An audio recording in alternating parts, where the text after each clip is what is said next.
नमस्कार, आप देख रहे हैं एक्सप्रेस 24 इंडिया। मैं अंकित पांडे।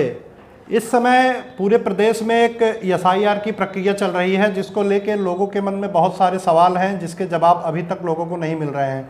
हर व्यक्ति के पास अपना एक अलग सवाल है, एक अलग परेशानी है एसआईआर को लेके। कुछ लोग ये फॉर्म भरने से भी डर रहे हैं। तो इन्हीं सारे सवालों के जवाब के साथ आज हमारे साथ मौजूद हैं पट्टी तहसील के जो एसआईआर के ट्रेनर हैं, संतोष तिवारी जी। हम इनसे बात करेंगे और जो भी सवाल हैं लोगों के मन में वो सब इनसे पूछेंगे और उसका जवाब आज आप लोगों को मिलेगा। संतोष जी, आपका स्वागत है एक्सप्रेस 24 इंडिया में। शुक्रिया आपका। संतोष जी, इस समय एसआईआर चल रहा है, पूरे प्रदेश में चल रहा है, जिसकी शुरुआत बिहार चुनाव से हुई है और अभी ये सब जगह चल रहा है। तो ये एसआईआर क्या है और क्यों कराया जा रहा है, इसको थोड़ा अच्छे से बताइए कि क्या है और क्यों कराया जा रहा है। देखिए, इसका फुल फॉर्म ऐसे आप समझिए कि स्पेशल इंटेंसिव रिवीजन जी। वोटर लिस्ट जो हमारी होती है, इसका हमेशा रिवीजन होता रहता है जी। ऐसे संक्षिप्त पुनरीक्षण जो होता है उसको एसएसआर कहते हैं, वो हमेशा चलता रहता है। जी। लेकिन जो इंटेंसिव यानी गहराई से सघन पुनरीक्षण जो होता है वो लंबे समय के अंतराल पे होता है। पिछला सघन पुनरीक्षण 2003 में हुआ था और 2003 के बाद अब हो रहा है। तो ये इनका इसमें जो है कुल मिला के ये समझिए कि हर वोटर पर काम होना है। हर वोटर की वोट जो वैलिडिटी है उसे चेक करनी है। वैलिडिटी मतलब पितृत्व तो कहाँ से है, ये चेक करना है। यही इसका मुख्य लक्ष्य है एसआईआर का। और 2003 की सूची में जो है, या तो जैसे मान लीजिए आपकी दो कंडीशन है। पहली कंडीशन ये है कि आप 2003 की सूची में हैं। दूसरी कंडीशन ये है कि आप उस समय 18 साल के नहीं थे, आप 2003 की सूची में नहीं हैं। तो आपके माता पिता, दादा दादी, नाना नानी, केवल 6 रिश्ते हैं। इन 6 रिश्तों को वैलिडेट करना है, आपको कनेक्ट करना है उनसे। बीएलओ आपके घर जाएगा, आपको एक फॉर्म देगा और फॉर्म देने के बाद उस फॉर्म में कुछ जनरल एंट्रीज हैं। जनरल एंट्री के बाद 2003 की एंट्री है, उसमें 2 कॉलम है। लेफ्ट साइड के कॉलम में आपको ये बताना पड़ेगा कि आप स्वयं अगर हैं तो क्या डाटा है, और अगर आप स्वयं 2003 में नहीं हैं किन्हीं भी कारणों से, या तो 18 साल के नहीं रहे होंगे या सूची में उस समय नहीं शामिल हो पाए होंगे, तो उस कंडीशन में आपके रिलेटिव यानी माता पिता, दादा दादी और नाना नानी, इन 6 लोगों में से किसी एक से आपके वोटर लिस्ट को कनेक्ट किया जाएगा। यही एसआईआर। वोटर बने हैं, जो पहली बार वोटर बन रहे हैं, उनके लिए एसआईआर में क्या करना पड़ेगा, उनको कैसे? जी बिल्कुल, नए वोटर जो बन रहे हैं उनके बारे में 2 स्थिति उनकी है। या तो वोटर लिस्ट में शामिल हो चुके हैं या 18 के हो गए हैं, अब उन्हें शामिल होना है। अगर वो वोटर लिस्ट में शामिल हो चुके हैं तो ऐसी परिस्थिति में उनका एसआईआर फॉर्म बीएलओ उनके घर निश्चित दे दिया होगा। अगर 2025 में वो हैं, एसआईआर का फॉर्म 2025 की सूची से तैयार हुआ है, हमको उसमें डिटेल 3 का देना है, ठीक। और अगर वो 18 साल के हैं और अभी सूची में शामिल नहीं है तो उनको फॉर्म 6 भरना पड़ेगा। उस 6 फॉर्म के साथ एक अलग घोषणा पत्र, इस बार उसको एक शब्द दिया गया, बीएलओज अंडरटेकिंग। कुछ एसआईआर संबंधी जो सूचनाएं इस बार 6 में उसे ऐड करना पड़ेगा। तो ये बीएलओ आपको पूरी तरह से बताएंगे। 6 के लोग अपना फॉर्म फिर से भरें, जो फॉर्म 6 भरें वो लोग जो 18 के हैं और वोटर लिस्ट में शामिल नहीं है। ये दूसरी परिस्थिति। जैसे आपने कहा कि जिनका 2025 की सूची में नाम होगा उनका एसआईआर फॉर्म आया होगा, निश्चित आया होगा। मान लीजिए अगर किसी का एसआईआर फॉर्म नहीं आया है तो वो क्या करेंगे? वो सिंपल प्रिंटिंग मिस्टेक है। जो सूची में है उसका सबका ऑटोमेटिकली छपा हुआ है। अगर नहीं आया है तो बीएलओ यहाँ तहसील कार्यालय से वो उनको फॉर्म उपलब्ध करा देगा।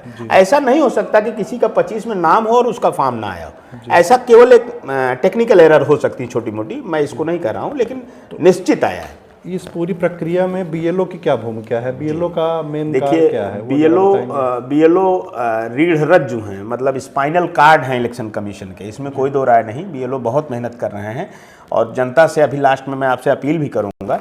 बीएलओ का काम यह है कि वो आपके पास एसआईआर का फॉर्म दें, उनके पास 2003 की सूची है, फॉर्म की जनरल एंट्री जो आप भर सकें भरें, जो नहीं भर सकें बीएलओ का सहयोग लें, उनके पास 3 की सूची है उसका सहयोग लें और फॉर्म भर कर उस पर एक फोटो चिपका कर अपना साइन करके बीएलओ को रिसीव कराएं। ये जनता का भी काम है। बीएलओ घर घर जा रहे हैं, बीएलओ पूरी तरह से काम कर रहे हैं ना।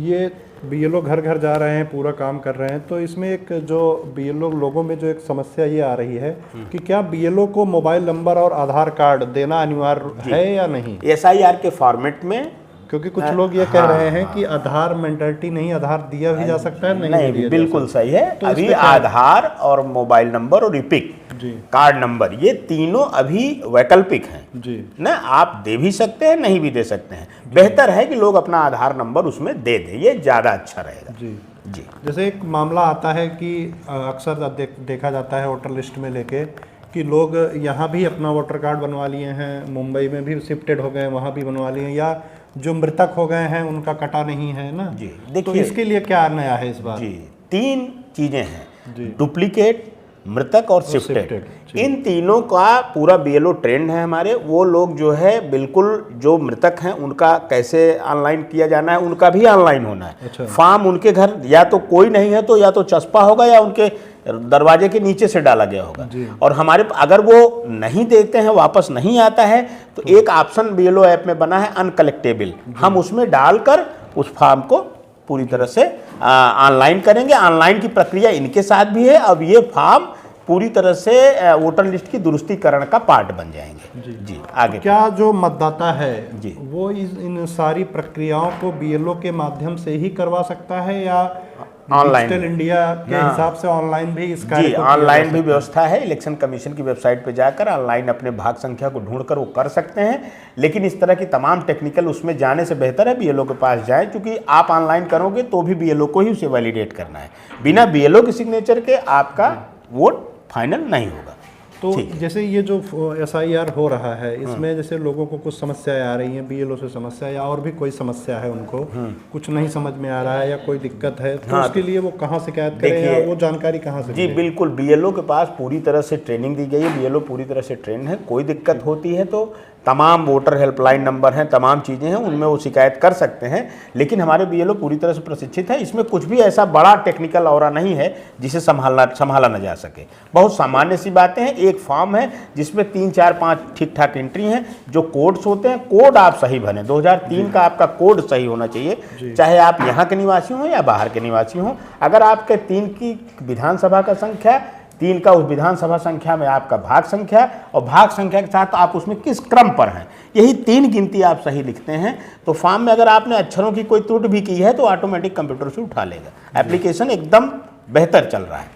तो क्या ये जो एसआईआर फॉर्म चुनाव आयोग ये बड़े पैमाने पे करा रहा है, पूरे प्रदेश, क्या पूरे देश में लगभग चल रहा है जी, तो क्या आयोग ये सुनिश्चित कर रहा है कि कोई भी वोटर नहीं छूटने पाएगा इसमें? जी, आप इस यूँ समझिए कि हमारा एक कंट्रोल रूम है, और इस मतलब मैं अब आपको इस पे क्या बताऊं कि आयोग की मंशा इतनी पवित्र है, इतना मन से इस पे काम हो रहा है कि मतलब एक भी वोटर ना छूटे। प्रतिदिन मैं मतलब स्वयं अपनी जो मुझे दायित्व, मैं प्रतिनियुक्ति पर यहाँ हूँ, और आप समझिए कि सुबह 7 बजे से 9 बजे तक लोग लगे हुए हैं, पूरे एक वोटर के घर जाकर एक वोटर का फॉर्म भरने में हेल्प करके सारे लोग जो है सबकी सहभागिता सुनिश्चित कर रहे हैं।